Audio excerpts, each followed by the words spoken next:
How are we doing today, church? Doing all right.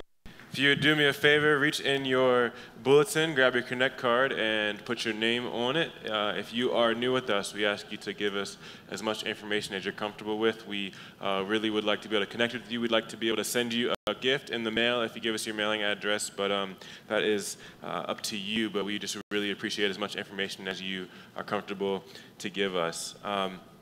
Today I want to begin with a question, which to certain people here will seem like a silly question, like of course I do, and for some of you you're going to be like, what are you talking about? So I recognize that. So the question that I want to begin with is, how many of you are following someone on social media? I mean, you don't have to raise your hand because I don't want to embarrass anybody that doesn't, but how many of you are following someone on social media? And then so what does that mean if you don't understand? So my favorite social media platform for this concept is Facebook, because here's how it works on Facebook. I can be your friend, and then when you start to say things that annoy me and I disagree with, I can unfollow you and you don't even know, right? So that's like the greatest way to not create waves and cause problems. So you start posting things, and I'm like, I'm tired of seeing about your cat and all this stuff, and I just can unfollow you. I can stay friends with you. You think everything's great. I haven't seen a post that you posted in a year, right? So I don't do that to members of the church because I feel responsible to know what's going on. So I endure through your cat posts and different things. But for other people, I just will unfollow them and stay friends with them. But it's different on different platforms. So another platform is Twitter. Another one is Instagram. And so depending on your privacy settings, you can actually have followers and not even have to approve it. So we have celebrities out there that have all these followers, and they didn't approve it. They don't know these people, and they're letting all these people follow them. And so what following means in social media is that you're seeing people, what they're saying in your news feed or in your feed. So this is the concept when we think of following. That the first thing that came to my mind was following someone on social media. And so something interesting happened. I was reading an article that in July, there was a purge of fake Twitter followers. Some of you may have heard of this, but I was reading the list, and so I was very intrigued by the people who had 2 million or more fake followers. Right? Most of us would not have 2 million followers, but these people have like 100 million followers. But they had 2 million or more fake followers. So the list included Britney Spears, Justin Bieber, Lady Gaga, President Obama, and who else? Katy Perry. And there's like 8 people that had 2 million or more fake followers. So that got me thinking, what do you need fake followers for? What's the purpose of having fake followers? And the one thing that came to mind was that it's because we value popularity in our society. So I've heard of youth that create these things so that they can get fake followers, so they can look more popular, and then they get more real followers because the real followers think that they have more real followers. So that got me thinking as to, is that something that we do for Jesus? Do we do things so that Jesus gets more fake followers? Do we kind of not tell the whole story? Do we say, hey, come get your fire insurance, but don't call people to a life of commitment in following Jesus? So what happens is Jesus amasses a lot of people that are saying they're following him, but in their life, they're actually not. And then that got me thinking to something else, that which platform would link up with what I see when I look at Christianity? I'm talking about in this room. I'm talking about in general, in America, American Christianity. And I would say that American Christianity is very similar to following someone on Facebook. So you become friends with them, you follow them for a while until they start saying things you disagree with, then you unfollow them and you hope they don't notice. And I think that that's the situation that a lot of Christians in America have come to, where we see things, we're like, I'm going to follow Jesus, I want to go to heaven, I really think it's important to go to heaven, I don't want to go to hell, but you start hearing what Jesus' call is on your life, and you're like, I don't want to hear that anymore. Mute, unfollow, and you don't see it anymore. So maybe that looks like stop putting yourselves in environments where you hear the truth proclaimed. So maybe that looks like distancing yourself from some friends that are pushing you in your relationship with God. Or maybe that looks like not showing up to church on a Sunday when there's a topic that you don't want to hear preached, or maybe that looks like not doing your devotions because you're tired of God trying to change you. And so that's what I see in American Christianity. That's the way that following Jesus looks like in America. But what I want to show you today is that following Jesus is the call of every Christian. And here's our main idea. When we surrender to Jesus' call to follow him, he changes us and equips us to carry out his mission. And we're going to be in a great text today. We're going to be in Matthew chapter 4, verses 18 to 22, when Jesus calls his first disciples. So if you have a Bible that you'd like to follow along with, you can pull that out. Otherwise, you can follow along on the screen. We're going to be in Matthew chapter 4, verses 18 to 22. It says, while walking by the Sea of Galilee, he, that is Jesus, saw two brothers, Simon, who's called Peter, and Andrew his brother, casting a net into the sea, for they were fishermen. And he said to them, follow me, and I will make you fishers of men. Immediately they left their nets, and they followed him.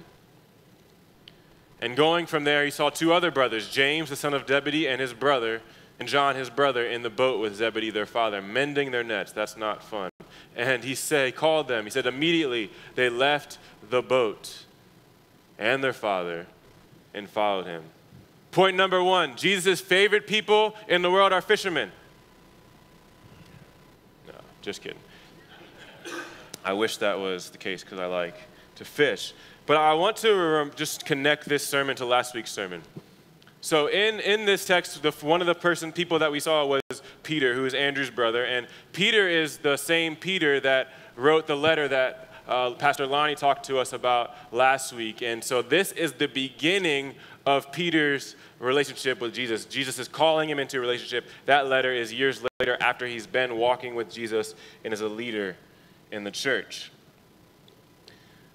And so the verse that we're going to key in on today is verse 19. It's a verse that I hope that you could memorize. Go back to the last slide. Verse 19 says this, and he said to them, follow me, and I will make you fishers of men. All of our points for today are going to come from that one verse. It's a verse that I think defines what it means to follow Jesus if we think about it in depth.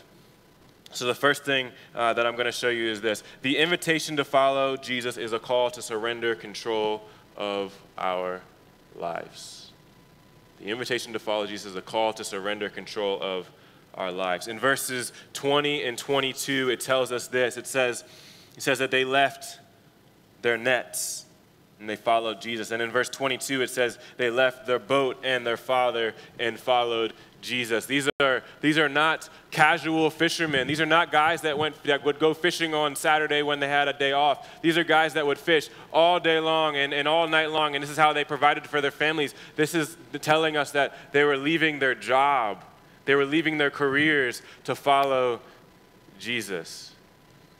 And so my question is, if you've been following Jesus for a long time, what has he called you to leave? What has he called you to leave? He may not have called you to leave your career. He doesn't do that very often. But what has he called you to leave? In my life, when I first started getting involved in youth ministry, he called me to leave my corporate job, take a pay cut, take a government job so I can get off at 3:30 and work with the youth in the evenings. And then he called me to be the pastor of this church. So that caused me to leave that job and come here so that I can serve him. And so these are different things that God has called me to leave as I followed him. Things that when I first said I was going to follow Jesus, I did not anticipate. Things that were not on my radar, but as I walked with him and he showed me, you need to leave these things so my will for your lives, for my life. And I got to tell you, when you leave something to follow Jesus, it's something that comes with no regrets. When you leave something, even if you have to leave your family for a time to go do something in the mission that Jesus has for you, there is no regrets. And it all begins with an act of surrender. And this word surrender is a word that I think we need some pictures to help us get, because most of us don't really do much surrendering in our day-to-day life. So I started thinking about some pictures of surrendering, and one of them is a fugitive. So if you are escaped jail or you got something and None of us have done that, I don't think. But anyways, you know what it's like in the movies. So a fugitive is on the run, and eventually they're like, man, I can't do this anymore, I'm going to get caught. So they go surrender. They say, hey, I'm turning myself in. I'm giving myself over to the will of the people that are supposed to be keeping me in jail. Do with me as you please. I surrender. I no longer am going to try and be in control of my life. You are going to be in control of my life. Think about in a battle, when you're in a battle and there's a battle and there's two sides, and let's say they both start with 1,000 people and one side knocks the other side down to 200, and there's 200 versus 900. The side with 200 might say, hey, we don't want to lose any more life. We can't win this battle. We're going to surrender. And so what that may mean is that we're going to stop fighting for what we think we need, and we're going to allow the other side to have their way. Or it may mean that you have to turn yourself over and you have to become whatever those people want you to become. But you're saying, I no longer want to be in control of my life. You can have your way in my life. That is what Jesus calls us to do. To say, I no longer want to be in control of my life. Some of us run from God like a fugitive, and eventually we say, God, I surrender. I don't want to run anymore. And others of us, it's almost like we're in a battle. Maybe there's something, maybe there's one thing, and you're like, hey, I really want to follow Jesus, but there's this one thing. There's this girl. There's this guy. And I know that Jesus is calling me to not be in a relationship with them, so I'm not going to follow him. And then eventually, you get to the point where you say, I give up. I surrender. Jesus, have your way in my life. I will leave that person, I will leave this person, and I will follow what you are calling me to do. The call that Jesus makes, I think it's really important. This is something that maybe one of the most profound things that came to me as I was studying this. Jesus' call to follow me is not something that was abnormal in his day. See, Jesus was called a rabbi, and rabbis had disciples, and disciples' jobs were to follow around their rabbi and imitate him, literally sometimes imitate him, so that they could one day become a rabbi and have their own followers. So what Jesus is, when Jesus says, follow me, it's not out of the blue, nobody understands what he's talking about. There are other people doing this with other people. So when Jesus comes to Peter and to Andrew, they were already disciples of John the Baptist. And so instead of following John the Baptist, they're going to not follow Jesus. When they follow John the Baptist, they can stay fishermen. When they follow Jesus, they can't stay fishermen anymore. Jesus has a different call on their lives. And here's the reason, is because Jesus is not just a rabbi, Jesus is the Messiah. And so Andrew comes to Peter in John chapter 1 and says, I have found the Messiah, let's go and follow him. And so this is not the first time that they encounter each other. It's not like Jesus just appears on the boat and says to them, hey guys, you never met me before, you don't know who I am, just come follow me, and they leave their jobs. No. They may have only met for a few hours, I don't know, but it wasn't the first conversation they had, because in John we see other things that went on before this call happened. But I want you to notice that they respond immediately. Maybe Jesus didn't ask them right away, but when he asked them, they immediately left their nets. I picture them coming into shore, and Jesus says, follow me, and I'll make you fishers of men, and they just leave their nets and they keep going. And James and John, they were mending their nets, so they probably already frustrated, so I think it's easy for them to leave their nets. But anyways, they all are going and they're following Jesus. They're surrendering control of their lives. And Jesus doesn't ask everyone to leave their jobs, but he asks us to leave things that get in the way of following his will for our lives. And then here's something that's beautiful. And later in Matthew, he promises to reward you for your sacrifice. Look at Matthew chapter 19, verse 29. It says, and everyone who has left houses or brothers or sisters or father or mother or children or land for my name's sake will receive 100-fold and will inherit eternal life. And you read this and you're like, that's great. I left something, I'm going to be rewarded. But there's something here that actually, I think, challenges American Christianity. Because he says they'll inherit eternal life. So here's what Jesus has in mind. Every person that's following him is going to be asked to do something different than they were already doing. And if we're actually following Jesus, if we actually have a relationship with him, we're going to obey and inherit eternal life. We're going to receive the words, but I believe Jesus is challenging the idea that if we are truly a believer,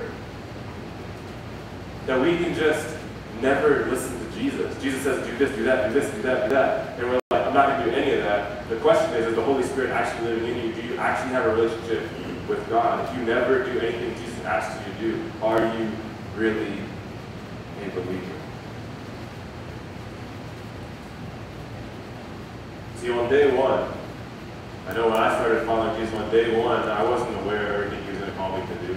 I think he does that on purpose. I think that if Jesus asked you to do everything that he was going to ask you to do on day one, we would all run. But he builds you up and he asks you at the right time, in the right moment, when he knows that you are able to say yes. And you know, there are things that you'll know up front. So for example, sometimes college students, they don't want to follow Jesus because they like to get drunk every Friday night and Saturday night. So they know if I follow Jesus, I got to stop doing that. So they're like, I don't want to follow you. I'll follow him after I graduate. You know, so people have different kind of mindsets about those types of things. But he doesn't just lead you to stop doing things like that. He also leads you to start doing things. Leads you to new activities, a new purpose, and a new mission. We're going to talk about that in a little bit. But if we go back to verse 18, he says he's walking by the Sea of Galilee. And so I found this interesting.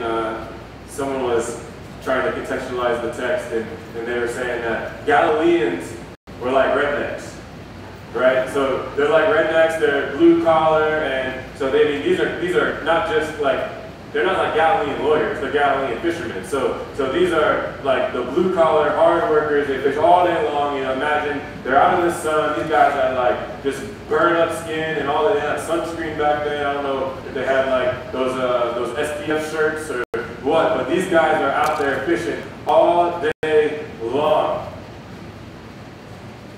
And they weren't the smartest. And the question is, why would Jesus call these guys? Why would he call these Galileans? Why wouldn't he go and call the religious leaders? Why wouldn't he go and call the people that already knew that the Messiah was coming and they knew had more knowledge? Because these guys knew the Messiah was coming. They were expecting that. They would have been trained a little bit in that way, just like every other child that was Jewish would have been. But why would he call these men? And I believe the answer is because they brought nothing to the table.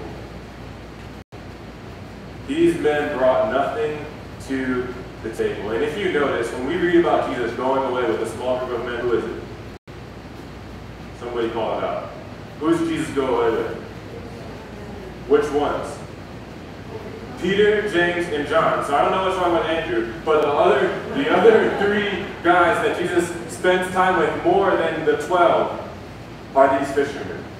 And these are his inner circle. These are the guys that he poured into more than anyone else. I think it's important for us to realize that if we feel inadequate, if we feel like we're not equipped, if we feel like we're not worthy, or we shouldn't be used by God, we need to know that God delights to use people that the world thinks shouldn't be used. So this brings us to our second point. The question is, okay, he takes these guys, he doesn't leave them like they were, he grows them. The word is, he disciples them. So the second thing is this: Jesus changes us as we pursue discipleship relationships with others. But I read verse 19 again. It says, and he said to them, follow me, and I will make you. Jesus will make them. Jesus will make us fishers of men. You could make this an if-then statement. If you follow me, then I will make you fishers of men. This is something Jesus is saying that he's going to do if they follow him. He's calling them into a relationship with himself. Listen, Jesus had so many options. He had so many options when he came to earth and how he was going to do his ministry. We see he did different things. He preached to large crowds, but we see that a lot of his effort is spent in this small circle with his disciples. Jesus didn't set up a once-a-week training course and say, hey, I'm going to be a carpenter 6 days a week and show up on Saturday, and I'm going to train you in what I want you to do. He didn't do that. He says, walk with me, and he walks with them as he lives his life. And so another thing that I felt that was really profound as I was just thinking about this concept was, is this for everyone? You know, these 12 guys were really important. And these are Jesus' inner circle. So is this call to follow me wherever I'm going to lead you? Is this for everyone? And the question we have to ask is, did Jesus only have 12 disciples? True or false? False. False. How many disciples did he have? 7. He had a lot. He had a lot. Let me show you Luke chapter 6, verse 13.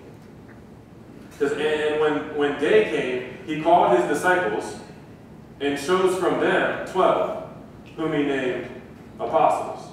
So when Jesus goes to Peter and Andrew and James and John, he's not calling them to be apostles at that time. He's calling them to be disciples. And he calls a whole bunch of disciples. I think the reason that we have the account of him calling them is because they become apostles and they become super important in the history of Christianity. But when he calls them, he's not calling them to be an apostle. He's not calling them to be the leaders of everything. He's calling them just as a disciple, like he would call everyone else to do. What happens is a lot of people don't follow through and they leave. And we see that. And Jesus says, he asks them at some point, are you going to lead me too?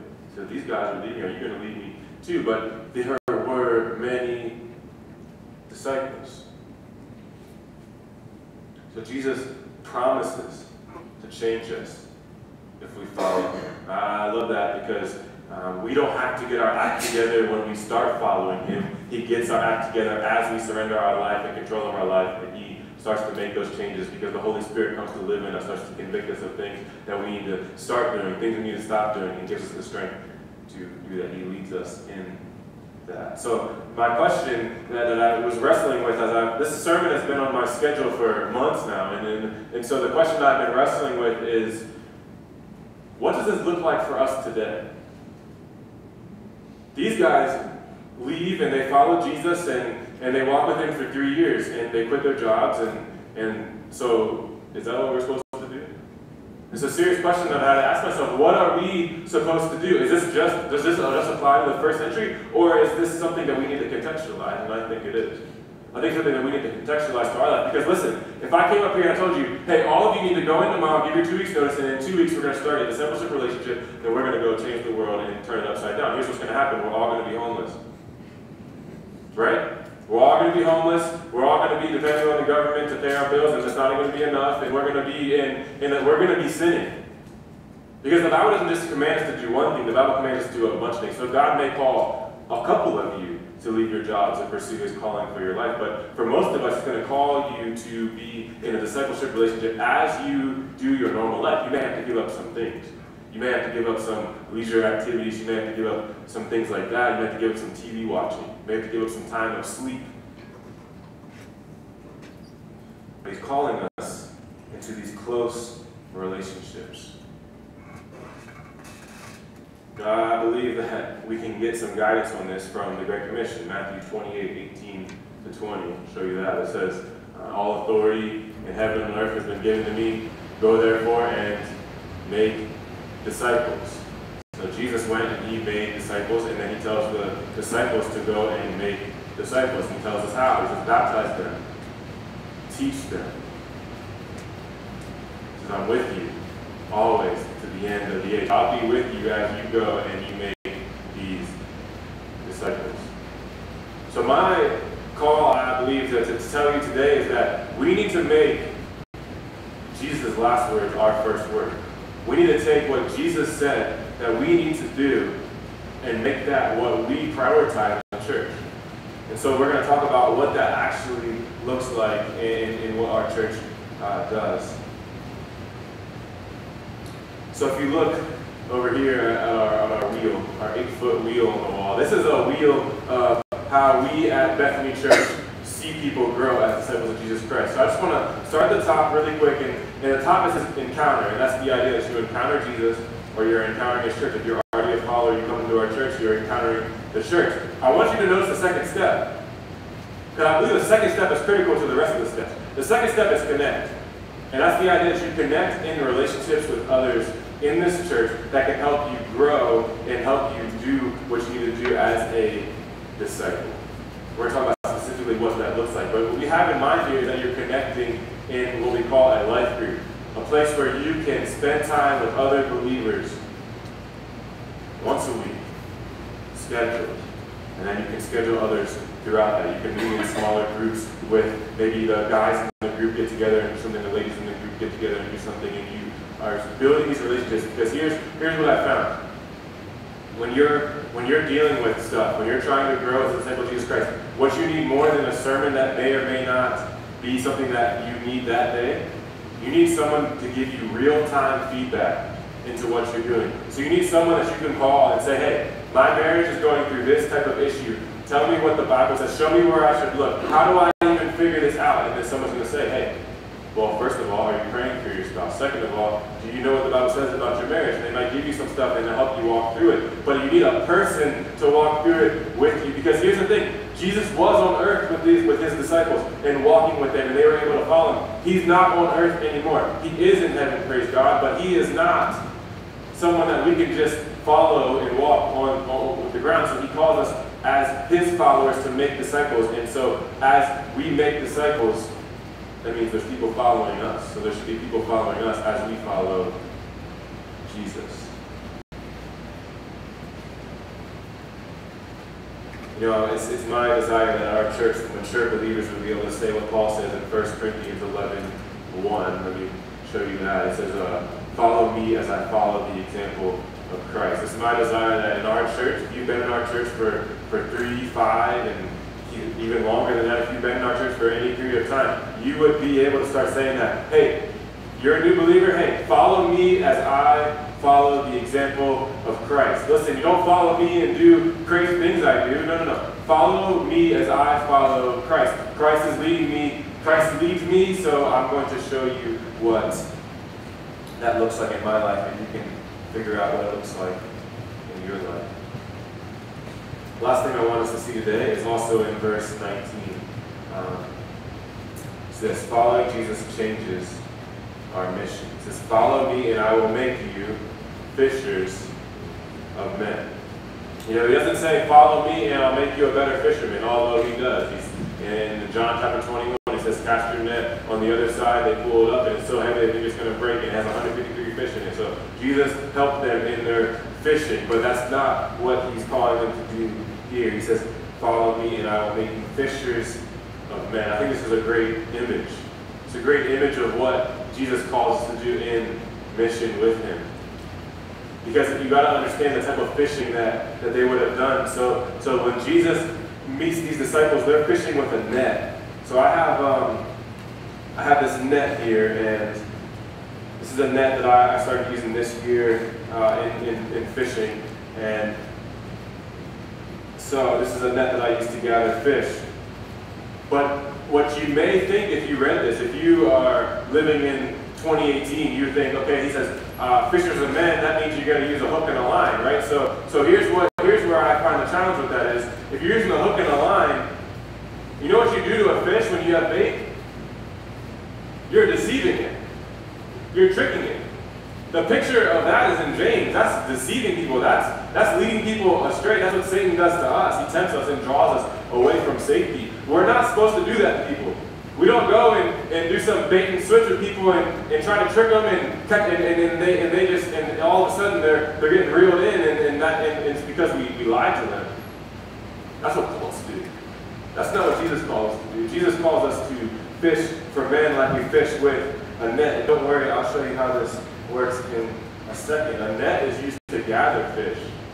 It's used to gather fish, and so instead of a fish thinking something's good, like a worm, you know, you put a worm on the hook and the worm's dangling there, and the fish is like, ooh, dinner, and they come and take it. No. A net comes when the fish least expects it, and it changes them. It changes their experience. When the fish are in this net, they're just living their life. And it's like when I think about when Jesus became real to me, it was an experience that I wasn't expecting. It wasn't I was looking for something bad and then I got something, I go for something good and I got something bad. No. This is something that just completely changed me in an instant that I wasn't even expecting. So I'm gonna have Paul. Where's Paul? Paul, bring me my fish. So here's the thing. My favorite fish to fish for is a rockfish, and Then there's catfish, right? And so they have funny names. And then there's swordfish, right? And they don't look like swords, but today I brought some football fish. So Paul, hold up some football fish. Can you put our I want you to imagine Paul's in the ocean, and he's trying to get these fish out before he drowns. So that takes in, but football started. Yes, I thought it was a good connection. But and NFL starts next week, so I know some of you are worried about how long our services are when the season starts. But I get that, so I'm right there with you. DVR. So those are my football fish. This is my net. I thought about this. I was thinking about having one of you come up here and try it out, but here's what happens. When you learn how to use a cast net, you get it all tangled up, right? And so there's a chance that this demonstration is going to take like 20 minutes if I had one of you do it, because I would have you do it. It would be tangle it, that'd be boring. So just take my word for it. If I called you up here and you threw this, you're going to scare all the fish away. Because you're going to throw it, it's going to get all knotted up, you're going to get frustrated, you're going to get angry, you probably rip the net, you're going to be mending your net like James and John. And so when I cast this out, what I'm trying to do is get this net to open up around these fish, hit the ground, and then I have to draw it in, it sucks the bottom up, and then the fish come in. Yesterday I did this, and I caught like 10 white perch. Wasn't a very, let's show you this. There's a certain way you have to hold this.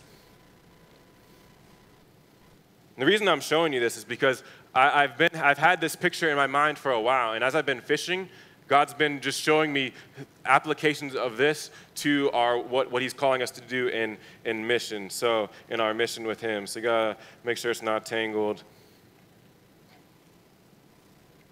Front row is empty, so we're good. So you cast it out, and I caught a football, but it got out. It got out. I feel like a failure. It got out. Isn't that a great picture? Isn't that a great picture of when we try to share our faith with others and we think, oh, this person seems really receptive, and then they look like they're coming in. It looks like they're going to be in a relationship with Jesus, and at the last minute, it got out. I thought that fish was in. I had it up out of the water. As soon as I went to pick it up, it got out. Sometimes that's what happens. What do? We keep throwing the net.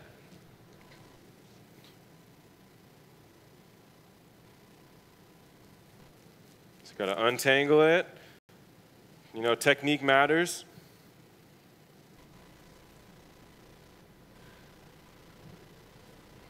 And I hit the front row. I missed. Should I quit? You guys think I don't know how to do this. It's all part of the illustration. I'm serious.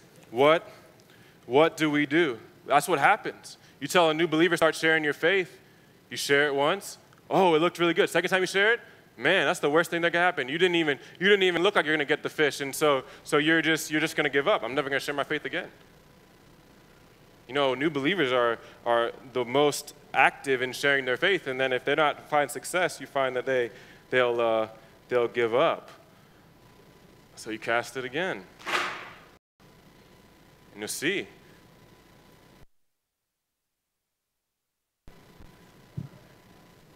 And this time we got a football.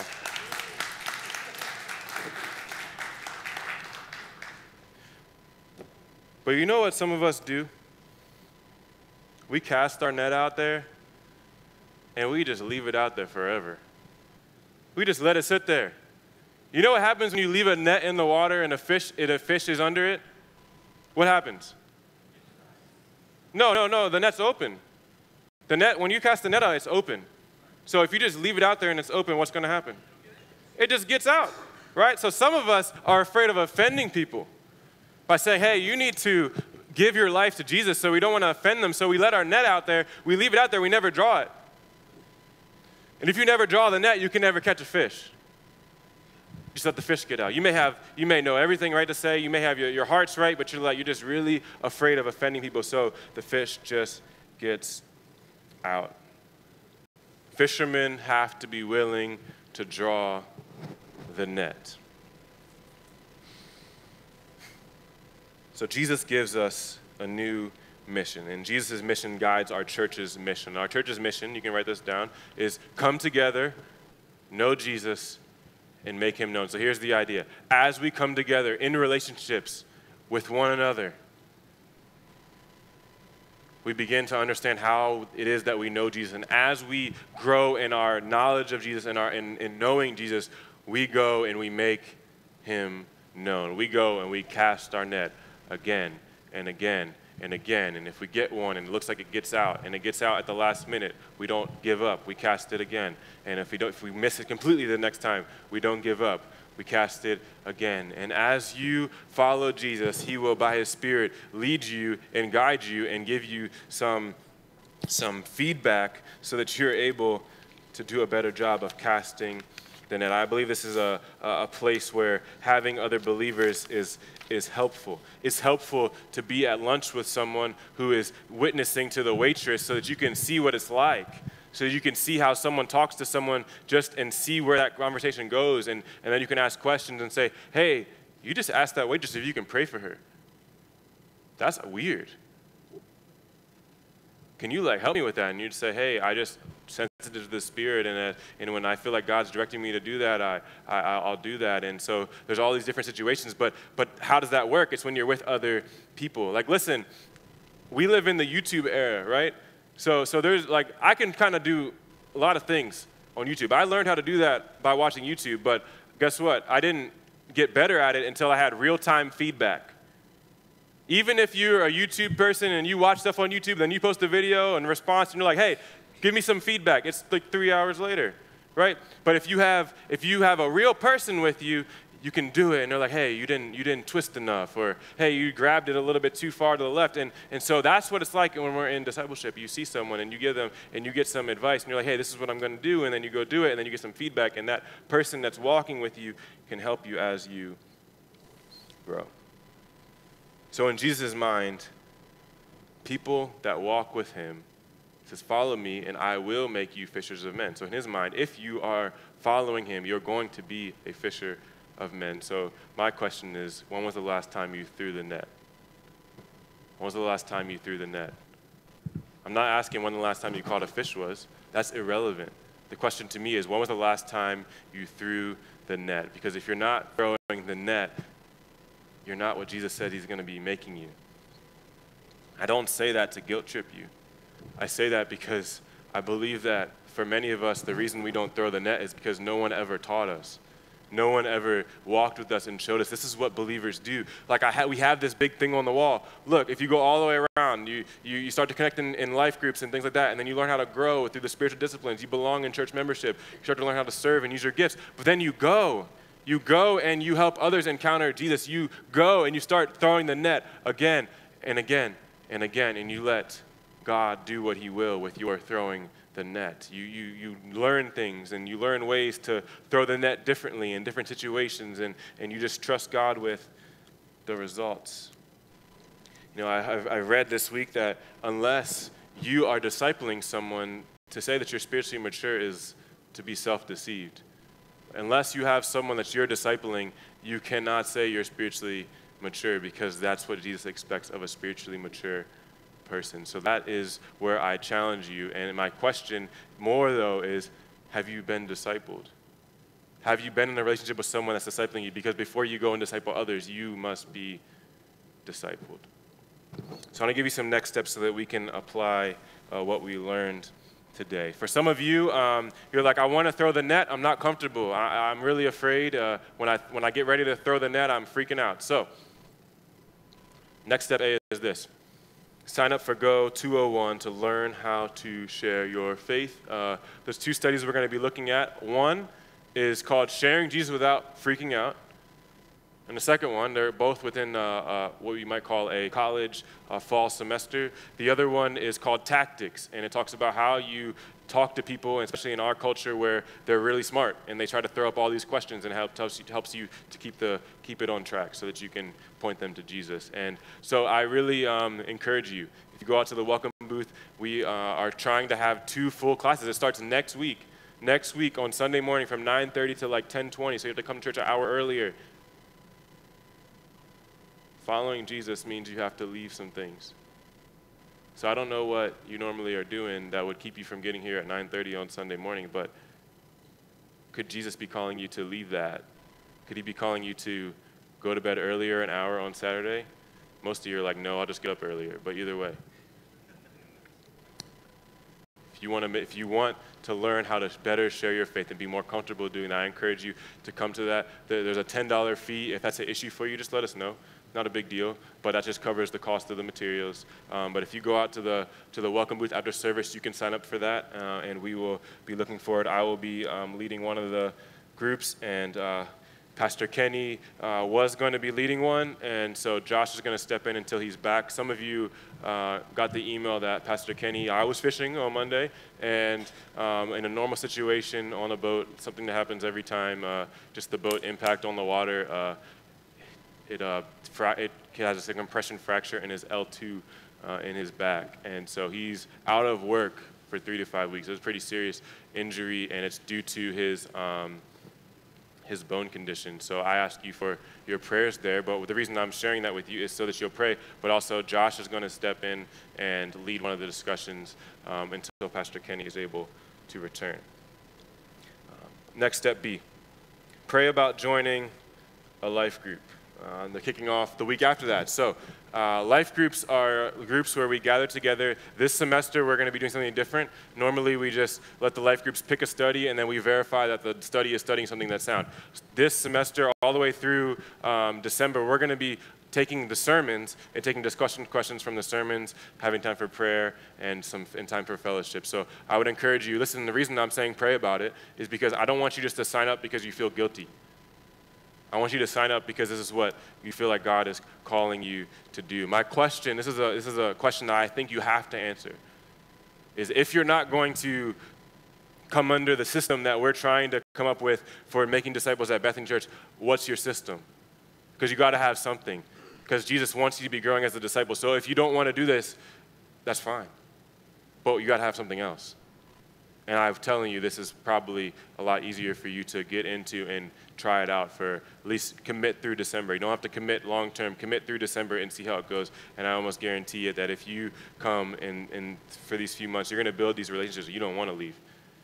But you'll want to be there every week. You'll want to be with your group members more than once a week. The purpose of life groups is to help people grow as disciples as they build close relationships with others. Listen, in the life group that I was a part of last year, I've built relationships that I've been able to walk with people and disciple them in ways that even though I'm a pastor, I would not have had those opportunities if I wasn't in that group.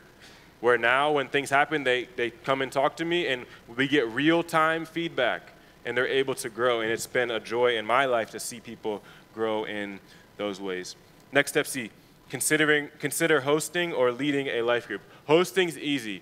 You need to have a semi-clean house, and I really mean that. So like, don't freak out. It's not that it need to be that. It doesn't need to be spotless. Semi-clean, right? And then that's really easy. If you open up your house and you live in the area, we would love to know that you're willing to host. And then leading. The reason I separate those is because we try not to have someone do the same thing unless they really want to. But if you want to lead a life group, we're looking for people that, hopefully that were in a life group already and that they want to lead a group because they know what the groups look like. If not, we can coach you. We had a group meeting at church on Tuesday night. They moved to someone's house, and so now the church is open on Tuesday nights if a group wants to meet here. And I'm willing to coach a leader. If you're like, hey, I want to teach, I'm a little nervous. This is a great opportunity for discipleship with me. And if you want to meet here on Tuesday nights, I or another staff at the church could come and be with you for a few weeks and help you get started. Because here's what you don't have to do. You don't have to teach. You have to lead a discussion. To lead a discussion about the sermons, and what you have to do, this is the most important thing, is care for people. You have to care for people. What life group leaders get to do that I don't get to do is they get to know people in their group better than I get to know them as the pastor. Because as our church grows, there's no way that I or Pastor Kenny or any other staff at this church can have relationships with everybody. But the life group leaders will know them. And when you go missing, they'll be able to check in on you. And they'll be able to encourage you. And they'll be able to walk with you as you go through things. I envision a time when, like I said, when smaller groups within those groups are forming. And they're meeting at different times. And they're going fishing or shopping or whatever. You want to go to the park with your kids. But these groups are building those strong relationships where those things can take place. I envision a day when we have groups meeting on all times of the week. All times of the week, so everybody that comes, a new believer comes to the church and they want to be in a group, which they do. When a new believer comes to our church and they find out about life groups, they want to be in a group. Here's the problem. We don't have groups at times that work for them. And so what it ends up being is they come to me and I'm like, okay, here's how you read your Bible. Here's how you pray.